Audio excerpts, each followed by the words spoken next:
The morning sun cast dancing reflections across the pristine surface of the Willowbrook Community Pool, creating a kaleidoscope of golden ripples that should have promised nothing but peace and relaxation.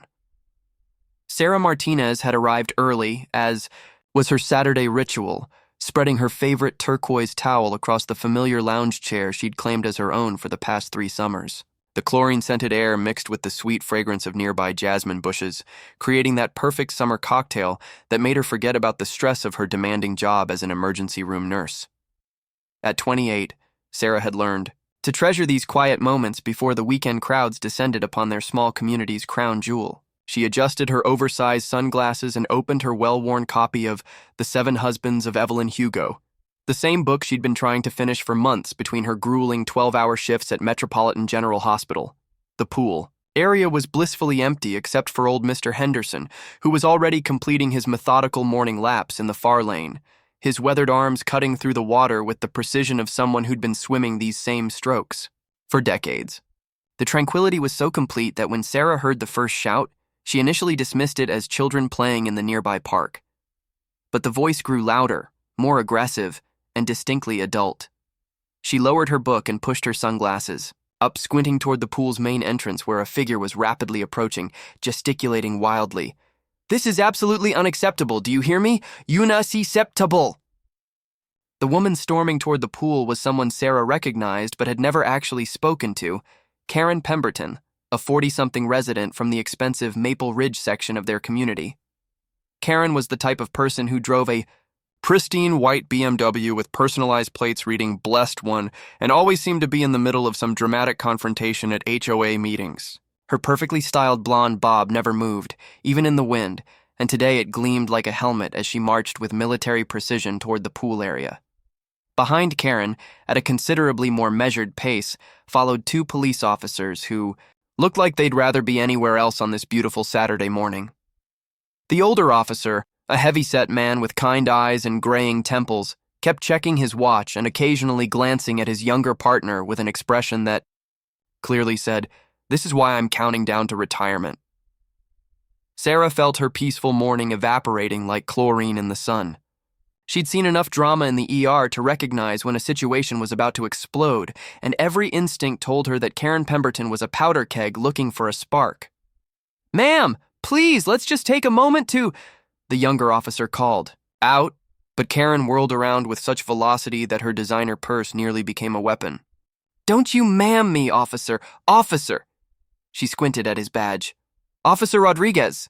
I pay taxes in this town, substantial taxes, I might add. And I have every right to use this pool without being subjected to that." She pointed, a perfectly manicured finger toward the pool, where Mr. Henderson continued his oblivious laps, creating gentle waves that caught the morning light. Sarah followed Karen's gaze, trying to identify what could possibly be offensive about a 70-year-old man doing his daily exercise routine. "What exactly seems to be the problem here?" Officer Rodriguez asked, his voice carrying the patient tone of someone who dealt with plenty of neighborhood disputes. Karen's face flushed a deep crimson that clashed dramatically with her pristine, white tennis outfit. The problem? That man," she jabbed her finger again toward Mr. Henderson, "is swimming in my pool wearing nothing but those obscene swim trunks." Sarah blinked in confusion. Mr. Henderson was wearing the same navy blue swimming trunks he'd worn every morning for as long as she could remember. They were perhaps a bit snug for a man his age, but certainly not obscene by any reasonable standard. "Ma'am," the older officer interjected gently, "those appear to be regular swimming trunks. Is there something specific about them that's causing you distress?" "Regular?" Karen's voice pitched higher, causing several birds to take flight from the nearby oak trees. "Those are Speedo swim briefs in a family pool. It's disgusting. It's inappropriate. It's practically indecent exposure." The younger officer squinted toward the pool, where Mr. Henderson had just completed another lap and was taking a brief rest at the shallow end. "Ma'am, I'm not seeing anything inappropriate about a gentleman swimming in proper swim attire." But Karen was just getting started. She began pacing back and forth like a caged tiger, her pristine white tennis shoes squeaking against the concrete. "This is exactly what's wrong with society today. No standards, no decency, no respect for family values. When I moved to Willowbrook, 5 years ago, I was promised a community that upheld certain principles. Sarah found herself oddly fascinated by the spectacle unfolding before her. In her years working in emergency medicine, she'd seen people at their absolute worst, grieving, panicked, injured, desperate. But there was something uniquely mesmerizing about watching someone work themselves into a frenzy over something so utterly trivial. "Ma'am," Officer Rodriguez tried again, "perhaps we could discuss this more calmly. What specifically would you like us to do about this situation?" Karen stopped pacing and fixed him with a stare that could have frozen the pool water solid. "I want that man cited for public indecency. I want him banned from this pool, and I want assurance that this community will establish and enforce a proper dress code that prevents future incidents of this nature." Mr. Henderson, apparently becoming aware of the commotion, swam over to the edge of the pool nearest to the group. Water droplets caught the sunlight as he pulled himself up slightly, resting his forearms on the concrete edge. "Is everything all right over there?" he called out, his voice carrying the slight breathlessness of someone who just completed a vigorous workout. "I hope I'm not causing any trouble."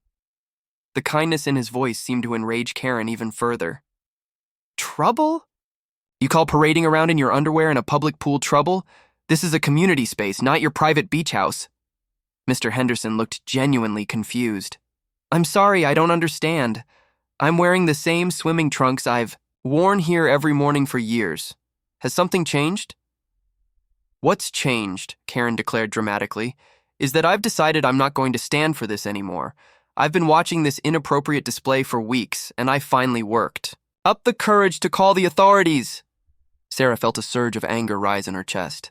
She'd watched Mr. Henderson swim his morning laps countless times, had even chatted with him occasionally about his late wife and his grandchildren who lived across the country. He was one of the gentlest, most respectful people she'd ever encountered. The idea that this woman had been watching him and building up resentment was deeply unsettling. The older police officer seemed to be reaching the end of his patience.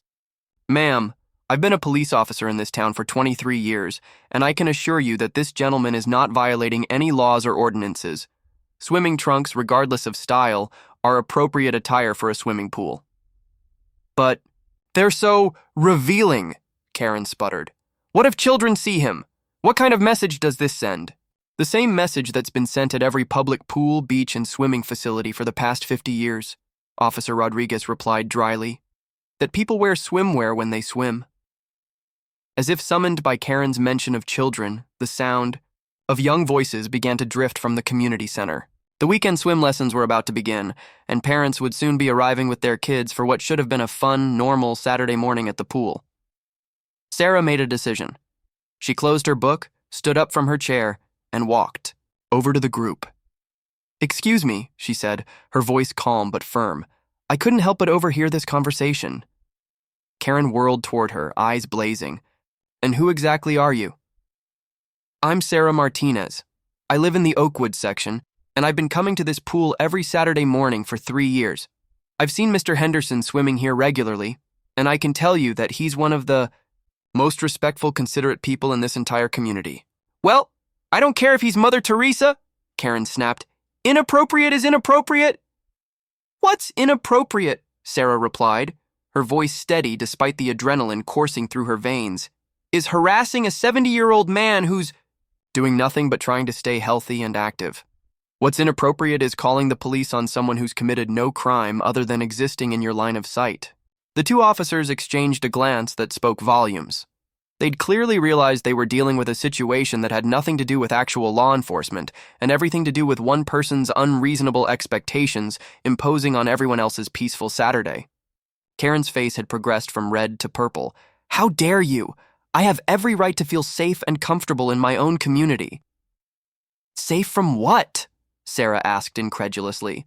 "From a man swimming laps in a public pool?" But before Karen could respond, the sound of squealing brakes and slamming car doors echoed from the parking lot. Karen's head snapped toward the sound, and for the first time since she'd 3 men in expensive dark suits emerged from a black sedan, moving with the purposeful stride of people who were used to getting answers.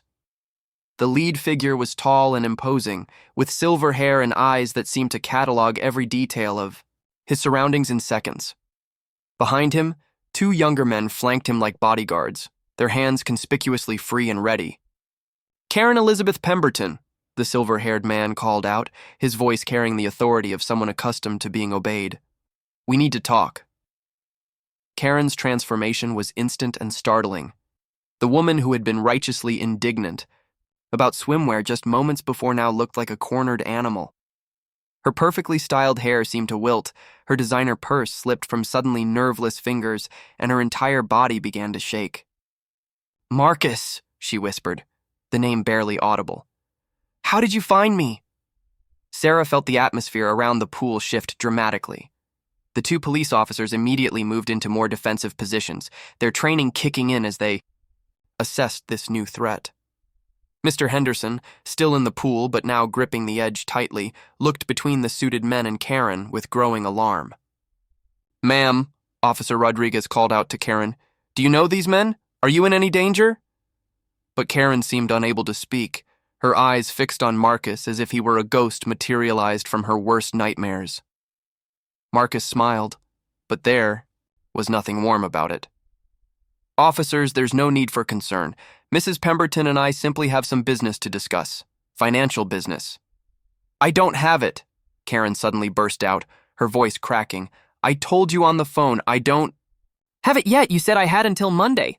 "That was before you decided to make a spectacle of yourself in public," Marcus replied coolly. "Calling the police, screaming at innocent bystanders. Hardly the behavior of someone trying to keep a low profile." Sarah's mind raced as she tried to piece together what was happening. Financial business, Karen's terror, the mention of money she didn't have. The picture forming in her head was disturbing, and she found herself moving instinctively closer to the police officers. "What kind of financial business?" Officer Rodriguez demanded, his hand now resting on his radio. But it was Karen who answered, her voice broken and small. "I took money from the Willowbrook HOA account. A lot of money. These men, they represent the people I owe it to." The admission hung in the air like a toxic cloud. Sarah felt her stomach drop as she realized the implications. Karen wasn't just the obnoxious neighbor she'd always thought. She was an embezzler being hunted by what appeared to be loan sharks, or worse. "How much money are we talking about?" the older police officer asked, now fully alert and professional. $237,000, Marcus answered before Karen could speak. "Plus interest, of course. Mrs. Pemberton thought she could play the stock market with other people's money. Turns out she's not as smart as she thought." Karen collapsed onto one of the pool deck chairs, her face buried in her hands. "I was going to put it back," she sobbed. "I had a sure thing, a guaranteed investment. It was supposed to double in 6 months. I was going to replace the money and no one would ever know." "But it didn't double, did it, Karen?" Marcus's voice was gentle now, which somehow made it more frightening. "It disappeared entirely, and now you owe us not only the principal, but also the rather substantial interest that's been accumulating." Sarah found herself thinking of all the HOA meetings she'd attended over the past year, how Karen had always been there, always vocal about community finances, always quick to suggest new projects and improvements. She'd thought Karen was just overly involved. Now she realized Karen had been covering her tracks. "The pool renovation project," Sarah said suddenly, the pieces clicking into place. "The one that got canceled last month. That money was never allocated for pool renovation?" Karen whispered without looking up. "I made up the project to explain the missing funds from our reserve account, but then people started asking questions, wanting to see contractor bids and permits." Mr. Henderson, who had been quietly listening from the pool, slowly climbed out and wrapped a towel around himself. "Karen," he said gently, "is this why you've been so angry all the time? Why you've been picking fights with everyone?" Karen finally looked up, her mascara creating dark tracks down her cheeks. "I can't sleep, I can't eat, I can't think about anything else. Every time I see someone enjoying the pool, enjoying the community, I think about how I've ruined everything, how when this comes out, everyone will hate me." So you thought you'd make everyone else miserable too? Sarah asked, not unkindly. I don't know what I thought, Karen admitted. When I saw you this morning, Mr. Henderson, just swimming and peaceful and happy, I lost it. I couldn't stand that someone could be content when my whole world is falling apart. Marcus cleared his throat impatiently. This is all very touching, but we still have business to conclude. Karen, you have until tonight to produce the money, or we'll be forced to pursue other collection methods. Officer Rodriguez stepped forward. Sir, that sounds suspiciously like a threat. Not a threat, officer. A statement of fact. Mrs. Pemberton entered into a legal agreement with my clients. We're simply ensuring she honors her commitments. But Sarah was studying Marcus more closely now, and something didn't add up. His expensive suit, his articulate speech, his calm demeanor, he didn't fit her mental image of a loan shark's enforcer. And there was something about the way he'd said legal agreement that sounded almost rehearsed. What kind of legal agreement? She asked, surprising herself with her boldness. Marcus's eyes flicked to her, assessing. Private investment recovery services. Perfectly legitimate. Then why the dramatic entrance? Why track her down at a public pool? Sarah pressed. If this is legitimate business, why not handle it through lawyers and courts? For the first time, Marcus looked slightly uncomfortable. Sometimes a personal touch is more effective. But Karen was staring at Sarah with a new expression. Hope, mixed with confusion. Sarah, what are you thinking? Sarah's years in the emergency room had taught her to trust her instincts, and right now they were screaming that something was very wrong with this picture. I'm thinking that if you really owed these men over $200,000, they wouldn't be wasting time with dramatic confrontations at a community pool. They'd have legal remedies, asset seizure, wage garnishment. Unless, Officer E., Rodriguez said slowly, his own suspicions clearly aroused. The money wasn't borrowed through legitimate channels in the first place. Marcus's calm facade began to crack. I think this conversation has gone far enough. Karen, we'll be in touch later today. But as he turned to leave, Karen suddenly stood up, her fear transforming into something else, a desperate kind of courage. Wait, she called out. Sarah's right. You told me the people you represent prefer to handle things privately, but you never actually said why. You never explained who they are or how I supposedly borrowed this money from them. The three men stopped walking.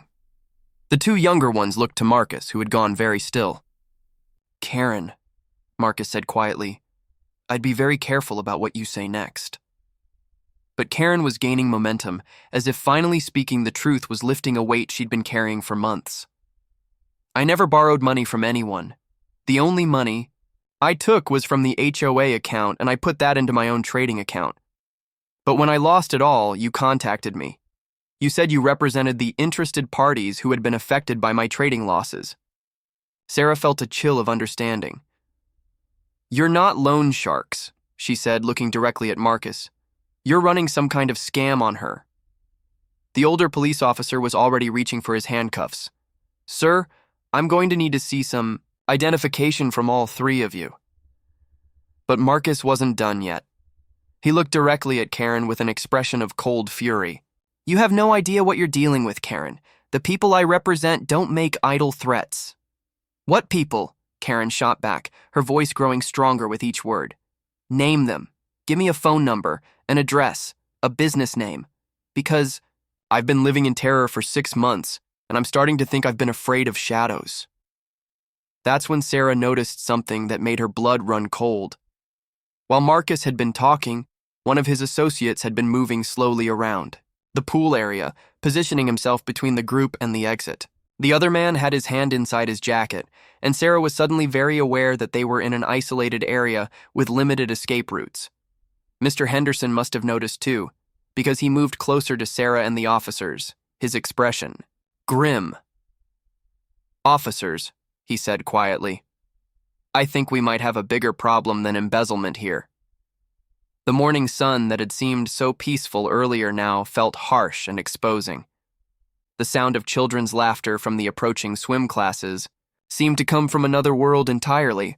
Sarah realized that Karen's pool tantrum hadn't just been about swimwear or stress. It had been the desperate act of a woman who was drowning, and finally someone had thrown her a lifeline. But now they were all in the water together, and Sarah wasn't sure any of them knew how to swim to safety. The tension around the pool reached a breaking point as Marcus's associate slowly drew something from inside his jacket. But before anyone could react, the sound of squealing tires and car doors slamming erupted from the parking lot once again. This time, however, it wasn't more threats arriving. It was salvation in the form of Detective Maria Gonzalez and 3 patrol cars. "Federal agents, my ass," Detective Gonzalez called out as she approached, her badge clearly visible and her weapon drawn but lowered. "Marcus Chen, you're under arrest for extortion, fraud, and about 15 other charges we've been building against you for the past 8 months." The transformation in Marcus was instantaneous. The smooth, intimidating businessman crumbled, replaced by a man who suddenly looked much smaller and far less threatening. His 2 associates didn't even try to run. They simply put their hands up and stepped away from each other. Sarah felt her legs go weak with relief, but her mind was racing with questions. "Detective, how did you... Mrs. Martinez, right?" Detective Gonzalez smiled as her officers efficiently cuffed the 3 scam artists. "Your 911 call was extremely helpful. Not many people would have had the presence of mind to dial emergency services while pretending to check their phone for the time." Sarah blinked in surprise. She'd made the call instinctively when she'd noticed the men positioning themselves strategically, whispering into her phone while pretending to read a text message. She hadn't even been sure anyone would take it seriously. Karen was staring at Sarah with an expression of absolute amazement. "You called for help? For me? After the way I treated you? After the way I treated everyone?" "You were in trouble," Sarah said simply. "That's what people do. We help each other." "Detective." Gonzalez holstered her weapon and turned to Karen with an expression that was firm but not unsympathetic. "Mrs. Pemberton, we're going to need to have a very long conversation about the HOA funds and how you got mixed up with these people. But I want you to know that you're the victim here, not the criminal." "But I did steal the money," Karen whispered. "I took it from the community account and lost it all. That's real. That happened." "Yes, and that will have to be addressed," the detective acknowledged. "But what these men were doing to you, the psychological torture, the threats, the escalating demands for money you never actually owed them, that's criminal extortion. They've been running this scam on desperate people across 3 states. Officer Rodriguez looked puzzled. "How did they even find out about our situation in the first place?" Detective Gonzalez gestured toward Marcus, who was now sitting dejectedly in the back of a patrol car. "They monitor police scanners, court records, any public information about financial troubles. When someone is vulnerable, lost a job, going through a divorce, made a financial mistake, they swoop in pretending to represent interested parties who were somehow affected by the person's situation. They create fake paperwork, fictional debts, and then squeeze their victims for whatever they can get." Sarah felt sick thinking about how terrified Karen must have been for months, believing she owed massive amounts of money to dangerous people. "How many others are there?" "At least 30 that we know of," the detective replied grimly. "People who were already ashamed and scared, who thought they had no choice but to pay. Karen, you calling the police this morning, even if it was about swimming trunks, gave us the opening we needed to finally arrest them." Mr. Henderson, who had been quietly absorbing all of this information, stepped forward and did something that surprised everyone. He walked directly to Karen and gently placed his hand on her shoulder. "Karen," he said in his soft, grandfatherly voice, "I want you to know that I forgive you. Whatever money troubles you've caused the community, we'll figure it out together. That's what neighbors do." Karen broke down completely then, sobbing with the raw emotion of someone who had been carrying an impossible burden alone for far too long. "I'm so sorry," she gasped between tears. "I'm sorry for screaming at you, for calling the police, for being such a horrible person. I was just so scared and so ashamed, and I couldn't see any way out." "You were being victimized," Sarah said firmly, moving to Karen's other side. You made a mistake with the money, yes, but you didn't deserve to be terrorized and manipulated because of it. As the patrol cars pulled away with Marcus and his associates, Detective Gonzalez sat down at one of the picnic tables with Karen to begin the process of untangling the legal mess. Other residents had begun to arrive for the weekend activities, drawn by the commotion but staying respectfully distant. Sarah found herself sitting beside the pool, her feet dangling in the water, trying to process everything that had happened. The morning had started with her seeking peace and solitude, and instead she'd found herself in the middle of a federal investigation. But more than that, she'd watched someone transform from antagonist to victim to survivor, all within the span of a few hours. Mr. Henderson joined her, his own feet finding their way into the cool water. "You know," he said thoughtfully, "my late wife used to say that sometimes the people who are hardest to love are the ones who need it most." "She sounds like she was a wise woman," Sarah replied. "She was. She also would have been proud of what you did today. Not everyone would have looked past Karen's behavior to see the person who was drowning underneath." Sarah watched as Detective Gonzalez patiently explained Karen's options: restitution programs, community service, counseling resources. Karen was nodding eagerly, her face still streaked with tears, but no longer twisted with the fear and anger that had defined her for months. "Do you think the community will forgive her?" Sarah asked. Mr. Henderson was quiet for a moment, watching as several neighbors approached Karen with expressions of concern rather than condemnation. "I think people are more understanding than we give them credit for, especially when they see someone genuinely trying to make amends." Over the following weeks, Sarah watched Karen begin the long process of rebuilding her life and her relationships with the community. The HOA board worked out a restitution plan that allowed Karen to pay back the stolen funds over time through a combination of community service and monthly payments. More importantly, Karen began attending the community meetings not as someone trying to cover her tracks, but as someone genuinely committed to earning back trust. The pool renovation project, it turned out, could actually be funded through a combination of insurance settlements from the fraud case and grants for community improvement. The morning swim classes that had been approaching during the confrontation became a symbol of normalcy returning, children laughing and playing in the same space where such darkness had nearly taken hold. 3 months later, Sarah was back in her familiar spot by the pool on a Saturday morning when she noticed Karen approaching. But instead of the aggressive march she remembered from that traumatic morning, Karen walked slowly, almost hesitantly, carrying a coffee cup and what appeared to be a book. "Sarah," Karen called out softly, "would it be okay if I sat nearby? I know I don't deserve your forgiveness, but I'd like to try to be a better neighbor." Sarah looked up from her own book. She'd finally finished The 7 Husbands of Evelyn Hugo and moved on to something new, and smiled. "Of course. And Karen, you don't have to earn forgiveness. You just have to accept it." As Karen settled into a nearby chair, Mr. Henderson completed another lap and waved at both women. The pool sparkled in the morning sunlight, the same as it had months before, but everything else had changed. The community had been tested and had proven stronger than any of them had imagined. Sarah realized that sometimes the most important rescues don't happen in dramatic emergency rooms or through heroic gestures.